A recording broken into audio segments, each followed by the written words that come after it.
Okay, guys, feet together, hands by your side, and ready. So, we are going to do an hour of karate. Oh, lots of thumbs up. Thank you, thank you. We're going to do an hour of karate. I'm here. I have my glasses, so I can read your comments. Hello, Sophie from Germany. If you have any questions, feel free to ask. I know that this medium, Facebook Live, is a little bit difficult, but if you want to ask questions, please type them and I will try to see them. I'll try to answer them. And if you agree or you understand, please give a thumbs up so I know that you're listening. Okay, let's start. So, from here, nice relaxed. Left leg forward, blocking down, Girambarai, Gakuzuki, ich, and come back. Right side, knee, and back. San, and back. Shi, and back. Go, and back. Rock, and back. Shich, and back. Hatch, and back. Go, and back. One more, jaw, and yummy, and relax. Okay, so today, guys, what I really wanted to talk about was the principles behind how we move. So we're all struggling, I guess, to teach in this new environment and with the restrictions that most of the world has. But I think it's really important that we don't lose track of what we're doing. Because, for example, a lot of people, are used to big open spaces and we can move and we have a big area to practice the general shapes of karate. Kata, kumite, Ido Kihon, moving up and down basics. And we're very much refrained from doing those kind of movements. So today I just want to focus on how to move, what karate is. It's about teaching us how to move. So we don't need fancy kind of long combinations. We don't need fancy long kata. All we need is physical movement and focusing on the nuance of those physical movements. So let's try one more time. Girambarai Gakuzuki. So from here, I want you to think about how you're breathing. How you're breathing when you make Girambarai, how you're making when you breathe when you do Gakuzuki. So, speed and power, 1 count, block, punch, and then back. Think about your breathing. Okay, yoi. Ich. Ni. San. Chi. Go. Look. Chich. Hatch. Come. Jo. Ha. Yummy. Relax. Good. So, of course, it's very difficult to interact with people here. So let me just presume that when people do this exercise, a couple of ways that you'll probably be thinking how you breathe. Some people will be breathing in on the preparation, out on the execution, out on the execution. So it's this feeling of like this feeling. Of course, I'm verbalizing my breath so you can hear, but generally speaking, people breathe in when they prepare, out when they execute. Then this is a basic way that we learn karate. When we learn karate from the beginning, we learn to breathe in on the preparation. For example, 7 forward IQK, we learn to breathe in and then out on the execution. It's like a basic training method to teach people how to synchronize their breath with the technique. But it's very, very basic. So another way is people kind of, when they start to do Girambarai, they feel that this contraction of the chest is counterproductive to the breathing in. So maybe they'll breathe in, hold their breath, and out when they make the technique. I want you to think about it in a different way. First of all, let's just try this feeling of breathing in and how we contract our chest when we breathe out. So this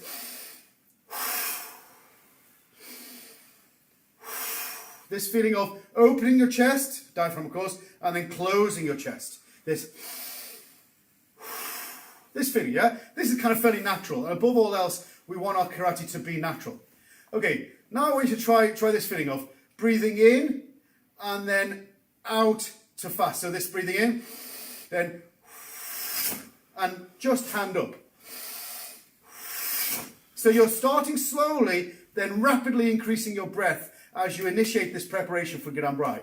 This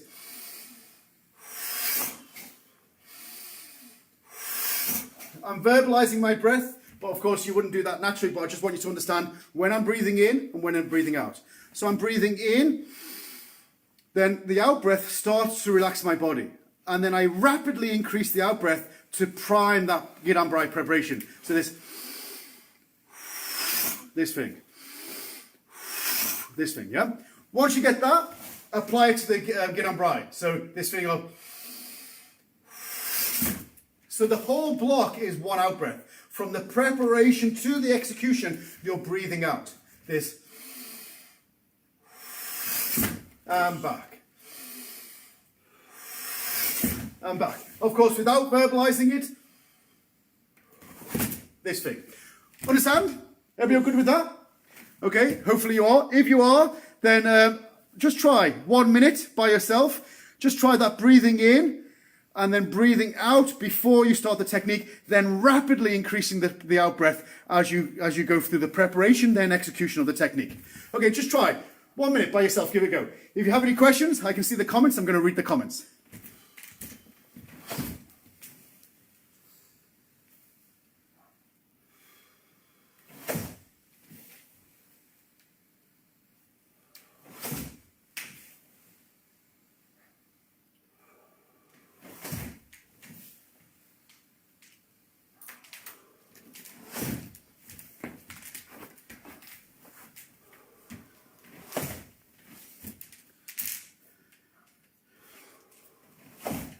Okay, good guys. So I think how we breathe is super important.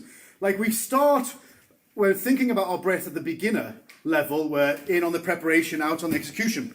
And this is a very basic way. And then we never truly upgrade how we breathe or how we think about how we breathe. Sometimes we arrive at it just naturally because that's what we're doing, we're training hard and we'll start to breathe naturally. But sometimes we have to think about it carefully to improve it. Next one I want you to think about is this pulse breath. So if I'm tensing my diaphragm, if I'm tensing my abdomen, my tanden, my hara, if we're tensing this, it forces air out. And then just by relaxing, it pulls air in. So by this tension of your abdomen forces air out, and then relaxation, it's just like a concertina. You're pushing down, pulling back, pushing down, pulling back. So let's try this. From here, just make chokazuki. So I want you to punch 10 times. 10 times naturally, at this type of speed. So that sort of speed. Punch 10 times, go. Okay. Ross is finished, you must have finished. Okay, I want you to punch 10 more times. And I want you to think about when you breathe. When you breathe. Same sort of rhythm, this 1, 2, 3, 4. When are you breathing in? When are you breathing out? Okay, 10 times, go.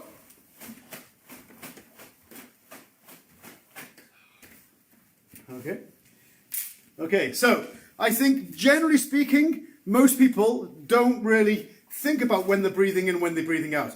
Maybe you think that you're not breathing at all. Maybe you're thinking you're taking short, purposeful breaths. Okay, this time, no breath. So you breathe in, hold your nose, don't breathe, no breath out, no breath in, just 10 times, go.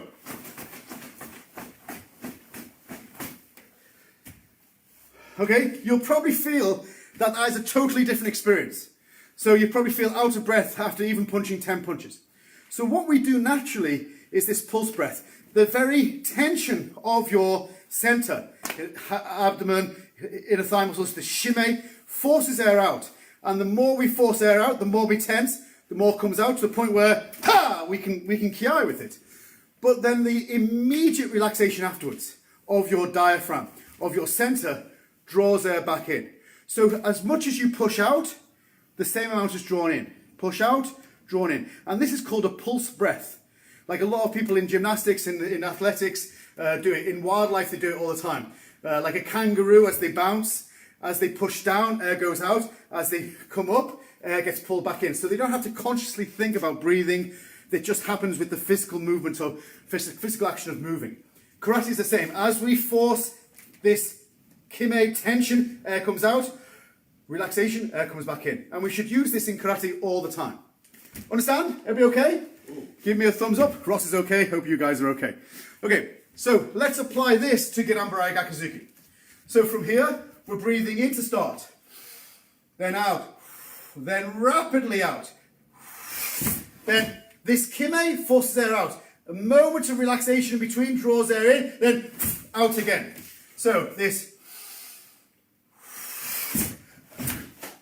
So we are breathing in before we do anything. Starting to go out, then rapidly out, then this sense of complete connection on the kime, and then relaxation of our abdomen, and then driving in again. So we're in, out, a little bit in, out.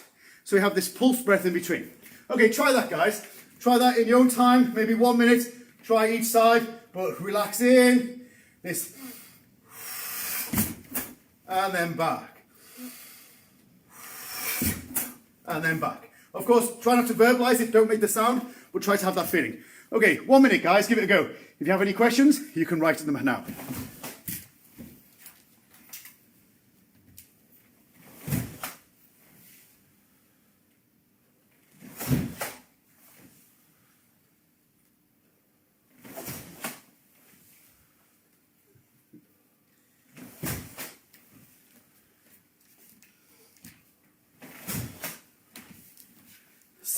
Simon Jolly Boyce, thank you for the kangaroo and the karate man emoji. Perfect.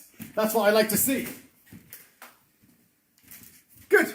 Okay, Yame.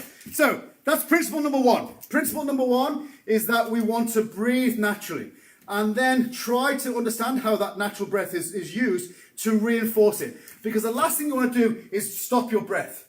You know, like you can imagine a sprinter and you can tell people commentating about sprinters, oh, he's tensed up. Normally they hold the breath. Or like a boxer when they're this feeling, or a sprinter. They're using this pulse breath to produce relaxed, flowing, dynamic movements. We want to do the exact same in karate. Okay, that's principle number one. Okay, let's go to principle number two.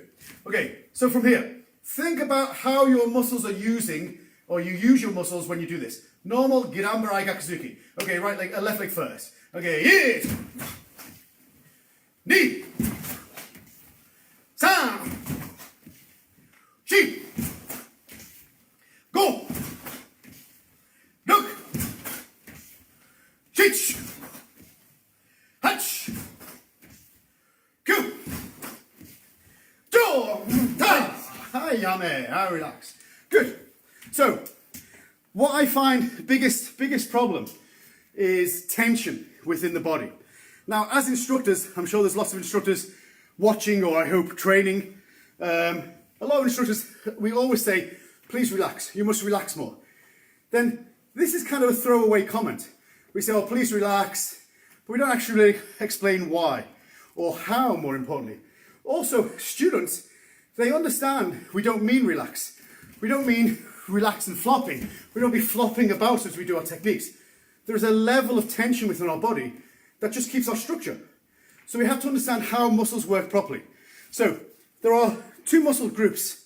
So there's two muscles within a group. If I think about my bicep and my tricep, we have antagonist and protagonist muscles. So in order for me to kind of bend my arm, I use my bicep to pull my arm in. If I want to straighten my arm, I use my tricep to straighten it. Now, I can tense my tricep and tense my bicep at the same time, and depending on how much I do, I can still move my arm, and it feels really strong.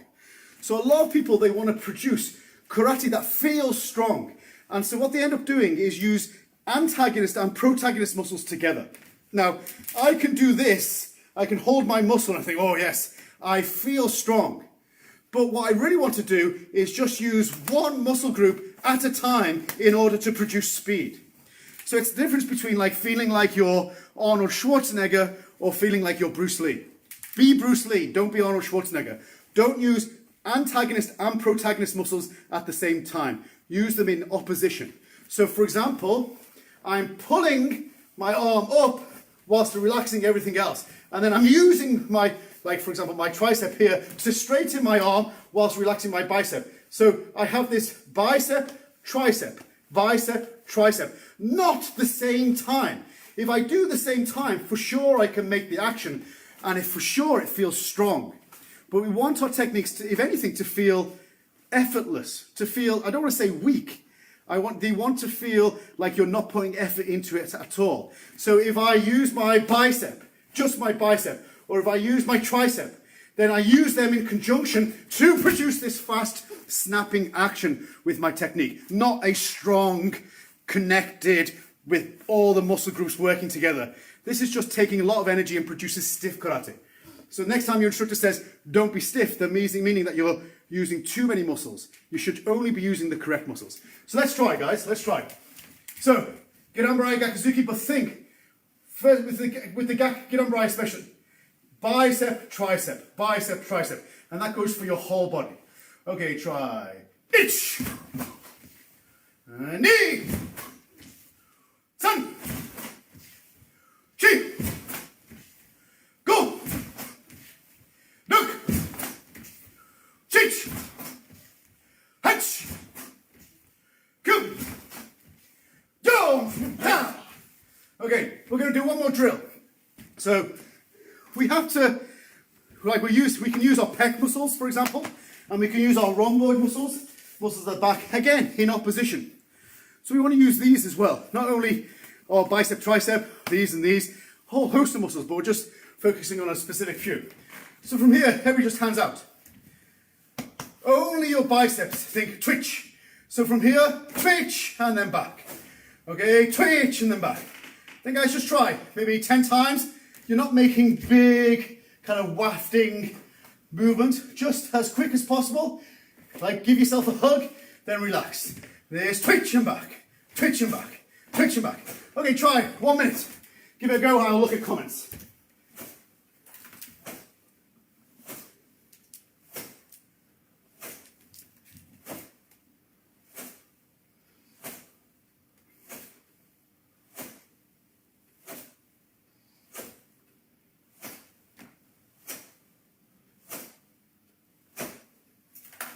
Okay, yame. Then guys, I don't want to skip, but obviously there's a little bit of delay in broadcasting it and me getting it back to my laptop. So Florence Hans asked, do you inhale with the nose and out through the mouth? Is that right? Florence, thanks for the question. Yes and no. Like, I've been punched so many times in my nose, I can't really breathe from it. Now, there are breathing methods that, you breathe in from the nose and out through your mouth. And generally speaking, that is correct. Is it essential? No.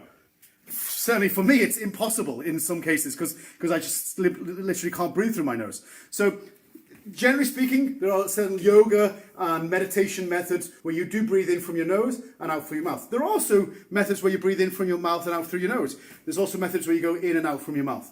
So yes, have that sense of that relaxed. This in through your nose and then out through your mouth. Certainly out through your mouth gives you that level of relaxation that maybe you don't get so much from your nose. But it's not absolute. If it works for you, great. If it doesn't work for you, don't. What is more important though, I think, is that you don't breathe in, or whichever way, whilst you're trying to contract. Like if you're producing kind of a Girambarai or Shito or any in to out block. From out to in, for example, Sotuke or Agyuke, then this is natural out to in. So you're, that's natural. Oizugi, that's natural. So don't be absolutist about it. Sometimes in the mouth, sometimes in from the nose, sometimes in to out, sometimes out to out. Play with it, give it a go. Okay, next one. I want to continue with just that protagonist to antagonist muscles. Okay, last time, guys, we're going to do 10 times. I want you to think about your breath, and I want you to think about relaxation of muscles that you don't need. So you're using your pecs, of course. You're using your bicep, of course. Then you're using your rhomboids, and then you're using your triceps at the same time. Pec, bicep, tricep, rhomboids. So at the same time. Okay, try it 10 times. Let's give it a go by count. Left leg first. I, ni, san, shi, go, look, chich, hatch, kyo, and relax. Again, guys, if you have any questions, please type them away. It might be a little bit of a time delay, but I'll try to check them, try to look. One other thing I'd say about breath whilst we're on it is that an awful lot of instructors insist on you must count and then do. Each step, knee step. Then that was never really kind of seen as important in all my training. When I was in Japan, before Japan, never really kind of seen as anything that should be highlighted. And I would argue that if you're counting, then you should count as you start. Counting, for sure, you are breathing out. You're speaking, you're breathing out. So, especially when it comes into out, for example. If you're doing Satsuke, ich. But if you're doing kind of Ginanbrai, ich feeling, ich block. Out to in techniques, ich. That's different. But don't feel the need to always consistently have to count and then do. Sometimes the count is the do. And so kind of play about with that a little bit more, yeah? Okay, so first technique, first principle, how to breathe. Second principle, how to use your muscles correctly, protagonist, antagonist. Next I want to talk about kind of your hip and hand timing. So let's just go from here. Zextach and hand out. Okay, let's make a Gakuzuki. Okay, nice and relaxed. Gakuzuki, punch and then snap back. Okay, 1, 2, 3, 4, 5, 6, 7, 8, 9, 10. Okay, change. 10 more. Okay, 2, 3, 4, 5, 6, 7, 8, 9. So, what I found a lot, especially within Shotokan, because we do so much of punching thin air, you know. Like I often say, one of the strengths of Shotokan Karate is the amount of basics that we do, the amount of Kihon we do. But one of the weaknesses of Shotokan Karate is the amount of karate basics that we do, the amount of Kihon we do. So punching thin air gives no feedback in your timing of your technique. So we can think, for example, that if I punch from here and I go, that this is a strong technique. But if I slow that down, what I can see a lot of people do is they have completely stopped the body mass movement. And it's just the hand that is the last half, if not 2/3 of the movement. And so there's no mass behind it. So it's really important to understand what we are trying to do, how to create power. There's one simple way to create power, and that is to get mass and to move it at speed. It's basic energy, yeah? Equals mc squared, like kinetic energy is the same. We're getting our body mass and we're moving it at speed to a target. Nothing else matters in terms of creating basic karate power. Now we can argue that there's different ways to kind of, other ways, kind of more kind of esoteric ways, but it only starts with getting your mass and moving it at speed to a target, whether that be a punch, a kick, a strike, even a block. So I want you to think about this if Ross Sensei's kind of like become target. Like I can simply move my hip fast and then hand afterwards, and it's going to have very little effect. 1, 2. Now for sure I can shoulder it. I train a lot. I can make something feel strong enough just by my shoulder. But karate is about fulfilling your potential, and each individual unique potential is different. Like I kind of train a lot, so just using my shoulder, sure I can make some power. But can I fulfill my potential? Absolutely not. Can a small child, can a slightly framed man, woman create power that way? Absolutely not. They have to use all their mass, all their potential mass behind this. So even if I'm moving slowly, and I have my body mass behind that, then it's going to go in. This feeling. I don't have to move fast, I just have to I have to time it well. Leg, hip, hand, all the same time. Also, another important point is that Let me just tilt the camera slightly so you can make sure you can see everything. Another important point is that the drive of this leg and the pushing of my hip and the pushing of my arm should be synchronized. I should try to have a sense that the drive of that leg and the drive of that arm is same time. If it's not the same time, if it misfires, you are not getting your potential mass into target. This is, on a very basic level, the most important element of making power within karate. I hope you understand. Ross says he understands. That's a good thing. Okay, so I want you to think about this a little bit. I want you to think about how we're creating power. For sure, let me just tilt that camera slightly. For sure, when we step forward for Gidan-Brai, we are not stepping back. You know, we're not stepping back into Hamni. We're not allowing our weight to go forward and going back. We are driving forward into Hamni.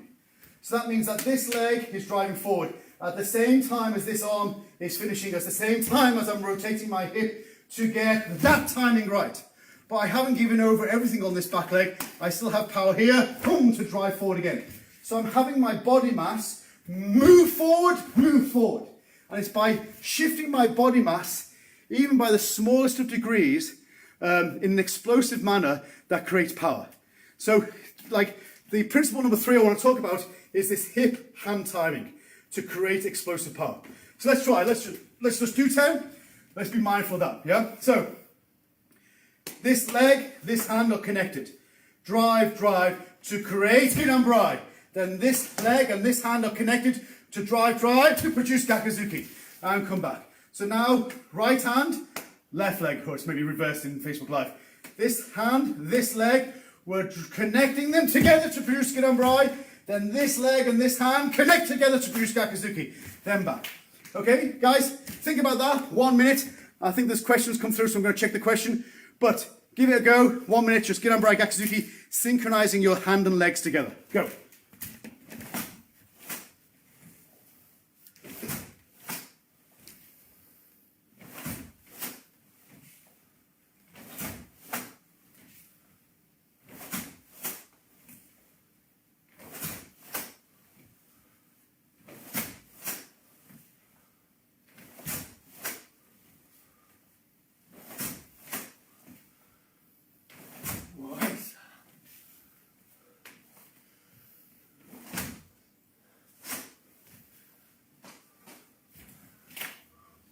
Okay, good, Yame. Okay, just kind of going back to the questions, Gary Stewart has said, just regarding the count. If you are counting, you are leading the class, helpful if you all move together. Yeah, sure, that's true. It's helpful if you're all moving together, but within a class environment, there's maybe going to be some high-ranking black belts and low-grade white belts. Probably you're not all going to be moving together because you're going to move at different paces. So, for sure, like there is this idea of counting together and having that regimented, strict regime of training, like lining up straight, like standing to attention. This comes from kind of like old militaristic aspects of Japanese culture when they were trying to discipline like young kids as they brought karate into high school environments. Okay, that's true, and I get it, and I completely agree with you. I'm more concerned in this sense that I'm talking about in how you are using your breath to produce fluid, relaxed, natural movement. And for sure, if you're constantly inhibiting your movement by breathing it the wrong way, then it kind of becomes ingrained. And the last thing you want to do is do this before you move. I had a very good friend who was a competitor, a great competitor, and he used to watch the V of someone's dogi when they were in competition. And he said that every time they kind of, like the dogi would be kind of opening, that means the breathing in to attack. He would, pom, Kazamazuki. He had a really great Kazamazuki. He used to win competitions all the time. Like it's a you know, a bit of an anecdote, but what I'm trying to say is that these kind of ingrained, doctrinated ways of counting and therefore breathing will affect everything. Everything you do. So you have to really examine what you're doing much more. And sometimes, for sure, you want the whole class to move in unison. Okay, ich, and then go. But sometimes you want to be natural as well. And that has to be a part of your training in regular kind of classes. Okay? Okay, so we've done hip hand timing. Okay, we've done protagonist, antagonist muscles, and we've done breathing. Okay, let's move on. Let's do, okay, principle number 4. Principle number 4 is dialing in your stance. Let me just lower this slightly, if I can, and tilt it a little bit more so you can see my stance completely. So, hopefully that is perfect. Okay, good. So you can see my stance, guys. Now, I've got super ankle flexibility in my, especially with my right ankle, and a little bit less in my left, but even so, I can make a Zenkstach and have my back foot pointing to target from right leg forward Zenkstach to left leg forward Zenkstach without my foot moving. Not so much with this ankle. This ankle will move a little bit if I go from left leg forward Zenkstach to right leg forward Zenkstach. It moves slightly, but not so much. I have great ankle flexibility. This is nothing that I've trained for. It's just pure luck. Okay. A lot of people don't have this. A lot of people, as much as you try, back foot is sticking out. Now, if that back foot is pointing, say, 45 degrees, and let's say most people in the world can get pointing 45 degrees with enough effort, maybe a little bit more, 30 degrees. Then, if you have that foot pointing out all the time, and this foot pointing this way, they never come together. Especially with Zenkstach, and this is a classic way of describing it, but also other stances, you want to have the ability that you can make shimei with your inner thigh muscles. That's bring them together. And if that foot and knee is pointing that way, it will inhibit the ability to squeeze together. So you want to dial in your stance. If that foot is pointing that way, that foot should point similarly, so that you can lock off your stance. If you don't, you forever try to create connection and tension in this leading hip and this shimei, this idea of closing your stance, and you never really achieve it. So for now, and there might be some junior grades training. I recommend this for like Shodan and above. For now, I want you to give yourself permission to turn that front foot in if you need to. So you have the idea that your feet are parallel, which will allow you to create far more tension in this Shodan. Now, it doesn't mean you have to punch over there. You can still punch straight. But have that dialed in stance. Not one straight and one out. Okay, so let's try Ginanbarai Gakuzuki, yeah? Depending on your stance, dial it in every single time. Okay, try in. Ni. San. Shi. Go. Duk. Chich. Hach. Ku. Jo. Ta. Okay guys, just 1 minute. 1 minute. Just try working with your stance. See where you land. If your foot is out, allow that to come in. If your foot's forward, great. But give it a go in Zenkstach. Try. I'll check the comments.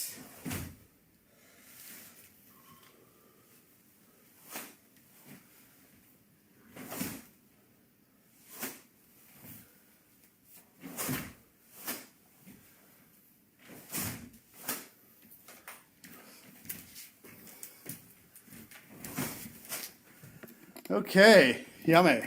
So, what I would say about this is that from beginner to Shodan level, then, like generally speaking, with the exception of maybe some kata and maybe some kumite drills, by the time you get to 6th kyu, you've probably learned all the kihon and most of the concepts of kumite, okay, more kind of advanced kumite and juipon, but generally speaking, you've learned everything you need to know to get to Shodan.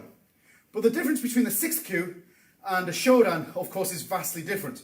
And what that difference is obviously physical ability. And so going through your colour grades, of course, you're learning technique. But what you're actually trying to do through that learning of technique is to develop physical strength, flexibility, fitness, elasticity. You're trying to fulfill your unique potential in order to become a black belt of karate. And that's why one Shodan will look very different from another Shodan. A young 16-year-old kid who's been training since he was 5 years old, coming to take Shodan, he's all firing on all cylinders. His karate is going to be vastly different from maybe a 65-year-old lady or gentleman who started later in life, who wanted to learn something new for their health, for their fitness, etc. Two different people are doing karate, radically different level, but both achieve Shodan. Then, because each one is going through their own physical journey and achieving their physical potential. So from beginner to Shodan, that's what you're trying to do. Your instructor says back foot forward in Zenkstach. You try to get your back foot forward as much as possible because you're trying to increase your fitness, flexibility, and strength in your legs. Okay, after Shodan, you've reached your potential. The last thing you want to do is forever have that foot straight and have that foot sticking out and never be able to follow the principle of Zenkstach, which is this shime, this locking in.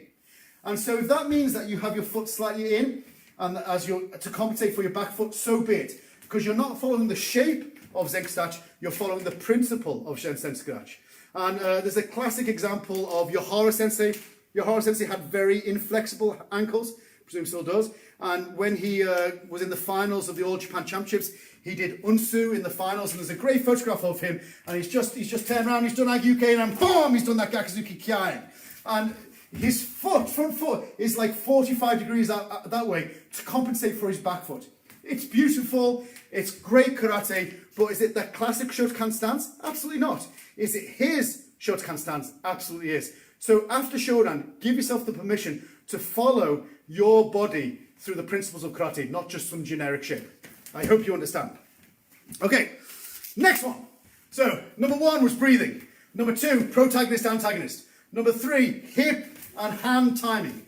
Number 4, dial in your stance. Okay, number 5, let's talk about snap and thrust. Okay, so, if I ask you what the difference between a snap and a thrust technique is, I guess most of you will say, well, a snap, you kind of go there and back rapidly, and a thrust, you push out. I want you to think about it in a slightly different way.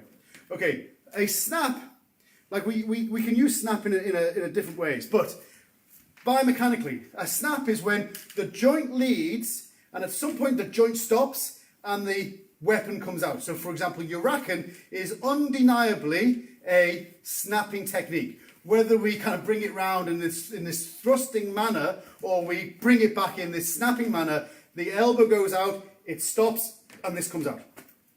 A thrust is when the joint drives the weapon forward. And so, for example, punching is a classical thrusting technique. In fact, tsukimasu means to thrust. It doesn't mean to punch, it means to thrust.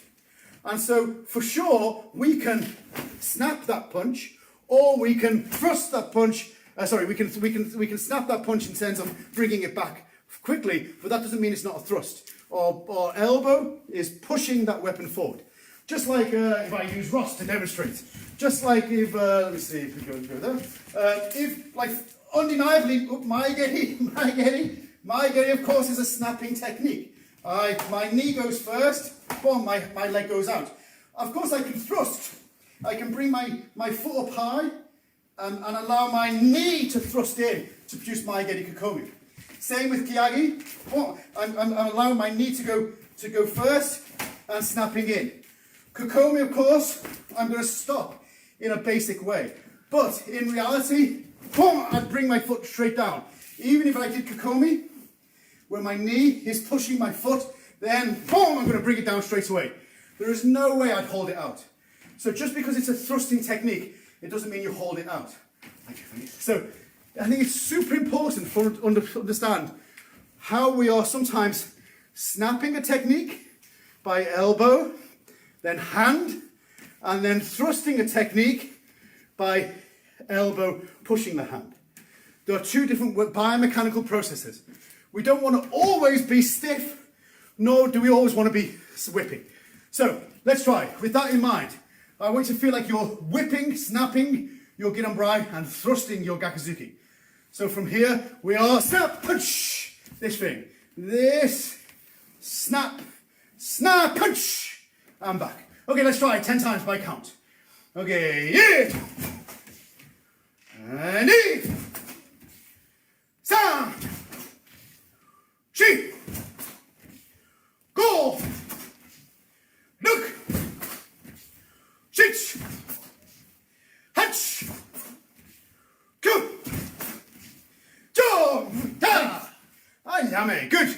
So, So far we have done 5. I'm going to check the comments, but breathing, antagonist, protagonist, hip, hand, leg connection, dialing in your stance, and the difference between a snap and a thrust. Okay, I want you to do 10 times, or like 1 minute. Try those 5 principles whilst I check the comments. Off you go.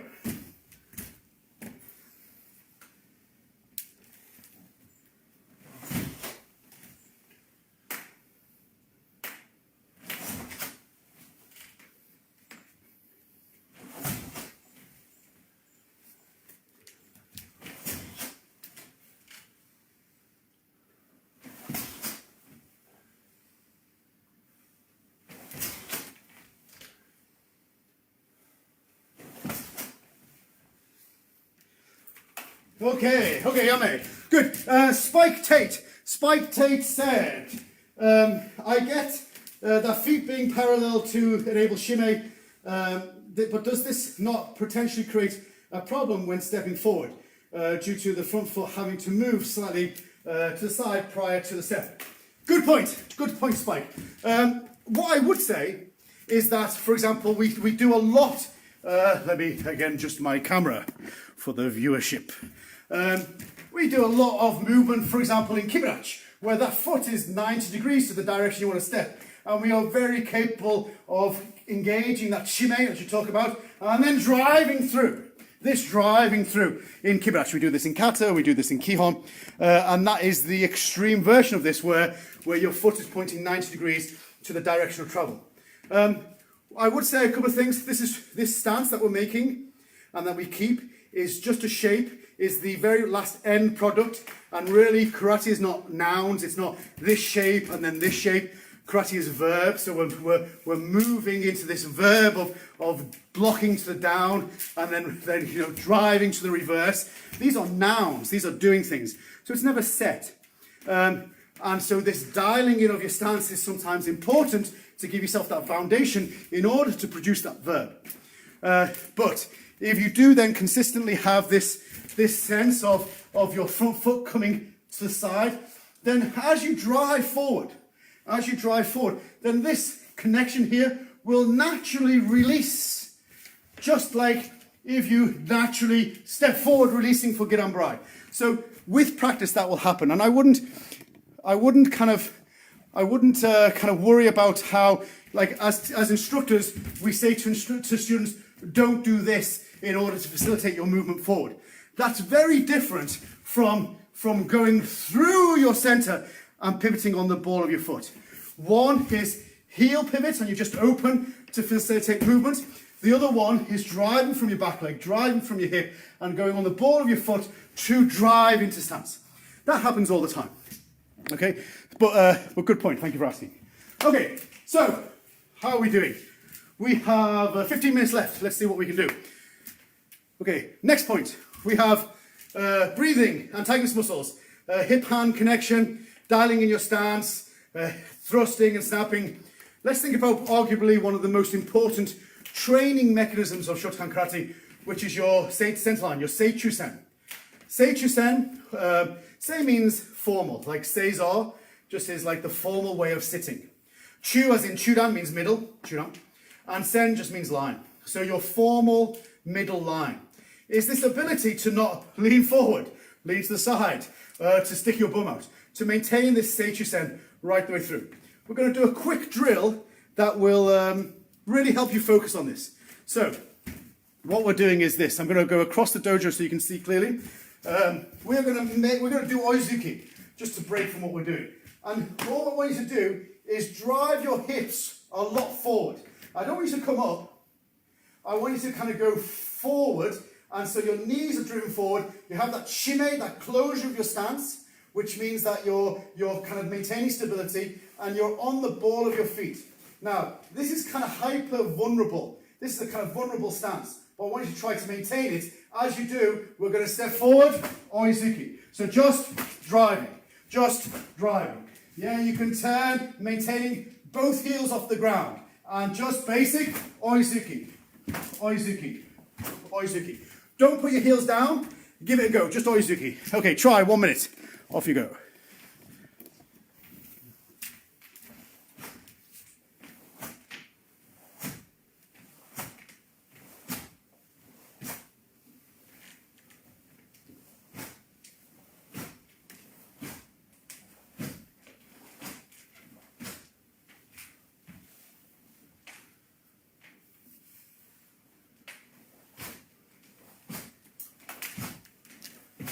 Okay, good. How are we doing? Understand? Like, what I don't want you to think is that I want you to do oizuki with your heels off the ground. Kihon is kihon. Kihon is like a whole host of things. This is just a very specific training drill to see how vulnerable your seichusen is. It's to kind of hyper-focus yourself on maintaining that center line at all times. So many people, for example, will break the line as they start. I'll show you from this position. They'll break the center, and they will only kind of engage the center and engage that center line at the end of the technique. And then they'll break it again and then engage it. So they have a back straight on the last 5-10% of the technique. But actually, the last 5-10% of the technique is arguably the least important part of the technique. For example, if I was going to punch Ross, which I know why 131 people have tuned in, so watch me punch Ross. You got the pad? Oh yeah, good. Okay. So, like if I was going to punch him, then I don't want to punch him here. If I think about my arm, like if you imagine you're going to carry something heavy. Okay, this is a 20 kilo weight, a 10 kilo weight vest. Okay, 22 pound weight vest. Then if I want to hold it, I'm going to hold it there. I'm not going to hold it there. I'm certainly not going to hold it here. As my muscles lengthen in that middle phase, that is where they're the strongest. So I was going to hold something heavy for a long time. I'd hold it like that. Okay, that position there, or that middle third, not here, but from about here to about there, that's where my muscle is the strongest. But then past then is when it rapidly decreases in power. So for sure, if I was going to punch Ross, then it'd be about there. That if I stop, you know, naturally I'd kind of snap back or something. But if I was going to stop, it's that point right there. That point, right? Now, if you're only engaging your center at the end of the technique, then when you actually use your karate, in reality, for example, if Ross is going to punch Gakuzuki, then I'm not going to block him here. Like if I'm going to block him, then it'd be there, that slightly between 1/3 and 2/3, not towards the end. Now if I'm blocking him like this with my bum out, and then punching him like this with my bum out, I'm never able to transfer my body mass into my technique. So this is super important. Okay, understand? So the idea of this kind of driving your knees forward, shimmy, this is a little bit precarious, doesn't give you much kind of wiggle room, and so you have to be super vigilant and keep that engaged right the way through the movement. Okay? I hope you understand. Okay, so, let's see. We have breathing, antagonist, protagonist muscles, the hip-hand timing, leg timing, dialing in your stance, the snap versus the thrust, the maintaining of your center line. Okay, I want you to try 1 minute, 6 principles that you're thinking about, all 6 at the same time. Go for it, guys. I will check the comments.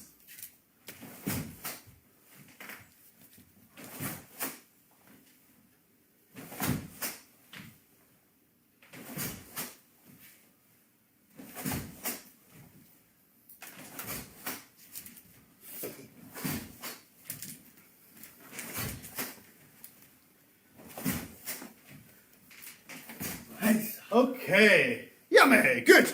Okay, how are we doing so far? Everybody okay? I hope so.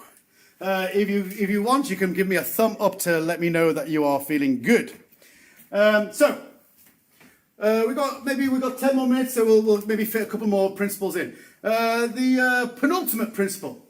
Then we try to use our karate, our body, should I say, in a kind of twitch-like action. And then, you know, I have a daughter, she's 12 years old, but like I remember when she was young, like 2, 3, whatever years it was, and she learned how to snap her fingers. Okay, now she took a while. She took like a couple of weeks or whatever it was of like seeing me or my wife doing it, and then her trying to copy. And then eventually she got it. And what that was, that process, wasn't about trying to develop the muscles in order to do that. She was trying to develop the neurological pathways to fire the muscles in a rapid twitch-like manner. And I often think that this is the same as karate. Like, I'll give you another example. Sprinters, like often when people are doing the 100-meter sprint, the race is won or lost at the beginning of the race. If someone has a good start, they'll leave the blocks quickly. And if they have a bad start, race is over. They'll never catch up. And so an average sprinter, they will practice the blocks, leaving the blocks, the start of the race, a lot. And say within a 2-hour session, they will practice leaving the blocks, actually leave the blocks just 4 times. And in the 30 minutes leading up to them leaving the block, they will mentally go through the process of twitching every chain of muscles that they need to in order to produce a smooth, relaxed, fluid start.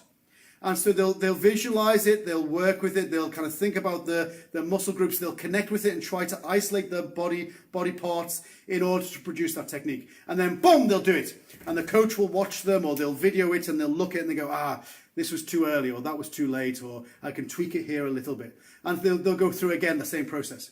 And they'll do that 4 times within a 2-hour period. That's it, that's their training for leaving the blocks.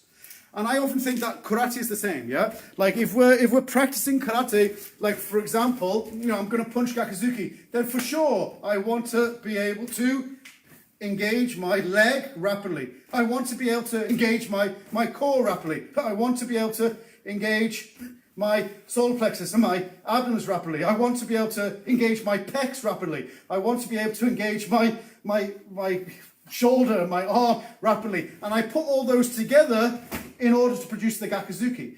I don't just try to punch, but I try to isolate every element of my body in order to produce a fluid, smooth technique. Just like a sprinter does, just like my daughter did when she learned to click her fingers. And this is, I think, one of the most important elements of karate, is developing twitch motion. A twitch is an explosive motion. And explosive motion is the bedrock of all good karate, but arguably all good martial arts. So, just try a couple of times by yourself. Try to isolate.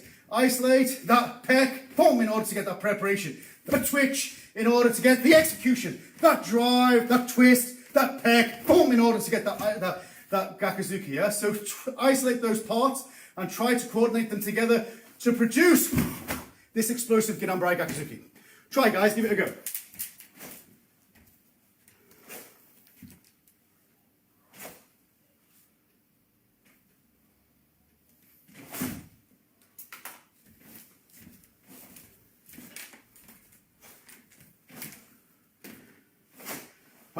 Okay, Yame, good. Okay, ideas that you can play with. Okay, last technique, last principle. So, I think classically, Shotokan Karate, one of the fundamental principles is that we go from the big technique and we shave a bit off, we shave a bit off, we shave a bit off, shave a bit off, until it just becomes the nuance. And it becomes almost invisible, it becomes internal.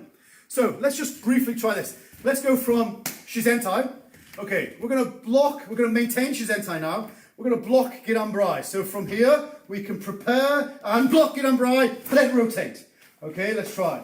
Then from here, we're going to massive rotate, preparation, execution, drive. So having that massive feeling, this massive rotate, rotate, rotate. Preparation, execution, execution. This 1, 2, 3. 1, 2, 3. 1, 2, 3. Okay, try. Try to maintain the stability in your stance. So your knees aren't wobbling, they're not coming in. Try to get that massive rotation. A couple of times in your own time. Go.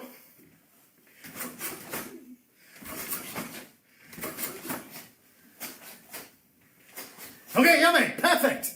I can see everybody on Facebook Live and you are perfect. Well done. Okay, next. We're going to shave a bit off. So, do we need to have that massive preparation, massive execution before we do this? No. We're just going to kind of vibrate our hips. So from this Gakuzuki, I want you to whip this hand. Feel elbow, hip, hand, whip, and then drive. Then from here, whip, punch, drive. So we're only using one hand. One hand to block, one hand to punch. That doesn't mean we're not using our hip. It just that means that we're not making a massive deal about it. We're just kind of shorting it, internalizing it a little bit. Okay, try. 1, 2, 3,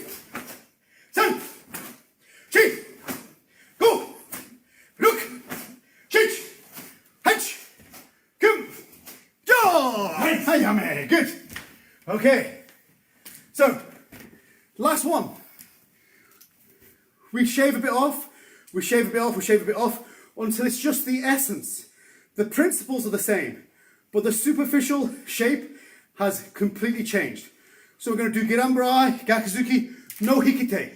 Direct, direct. So, let's try. Let's go from, again, Shizentai. Okay, make Gakuzuki. Okay, so, this Girambarai, direct, itch. Maintain this hand, and punch knee, and then block. And punch. So you're blocking direct. You're punching, it doesn't come to your hip. You're punching direct. And you're still making that connection right the way through. Okay, knee, try. Okay, sam. Shi. Go. Hook. Shich. Hatch. Come. Jo. Hayame. And relax. Often it's the case that this kind of hikite preparation hand, they're kind of like the luxurious part of karate. It makes it feel nice. But when you're just kind of blocking, like for example,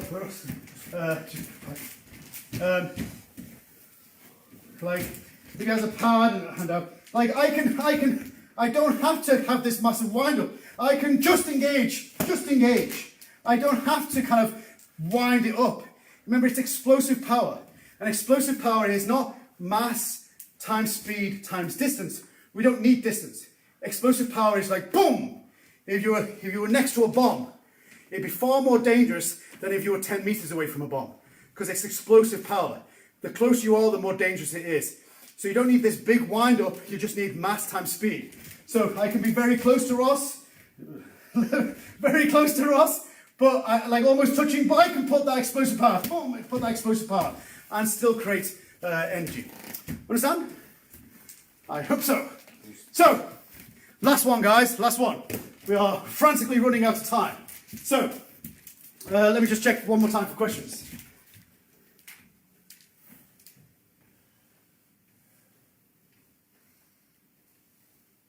Okay, good. So, last one, guys. So, 8 principles. We're going to do last time, Gerambarai Gakuzuki 10 times, thinking about 8 principles. How to breathe. Using antagonist-protagonist muscles correctly.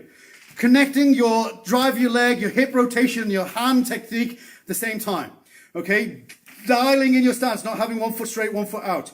Okay? Knowing the difference between snapping your technique and thrusting your technique. Maintaining center line right the way through the movement, not just at the end. Okay? Using your twitch muscles, isolating your body, being able to use your technique in this twitch-like manner. And last time, if you want to do it small, if you want to just go don don, that's fine. That's exactly the same as this don don. It's exactly the same technique. Okay, let's try. Last 10 times. Okay, yoi. Okay, left leg first. Ich. Ni. Sen. Shi. Go. Look. Chich. Hatch. Go. Jo. Ayame. Good. Well done. That is an hour. So, to conclude, you can go and you can say, oh yes, I trained with Scott on karate at home. What did he teach? He did Girambarai Gakuzuki for 1 hour. Girambarai Gakuzuki for 1 hour. That's it. Okay, that's fine.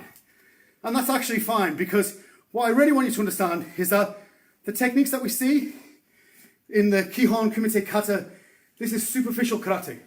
The most important aspect are the principles behind that superficial movement. If you focus on the principles, then your karate is never going to be the same as someone else. If you focus on the superficial, then you're trying to emulate, you're trying to copy your sensei or some Japanese sensei or somebody. Okay, you're trying to copy the superficial. No, karate is about the fundamental principles. So whether you're doing Girambarai Gakuzuki, whether you're doing Unsu, whether you're doing Ju Kumite, the principles are the same. And if you think about it that way, your karate will always improve and always get better. Okay, I want to say thank you to Martin Sensei for inviting me. It's been a great pleasure. I hope you've enjoyed it. Okay, feet together, hands by your side, and ready, horse. Okay, thanks guys. Hope to see you in a proper dojo sometime soon. Horse.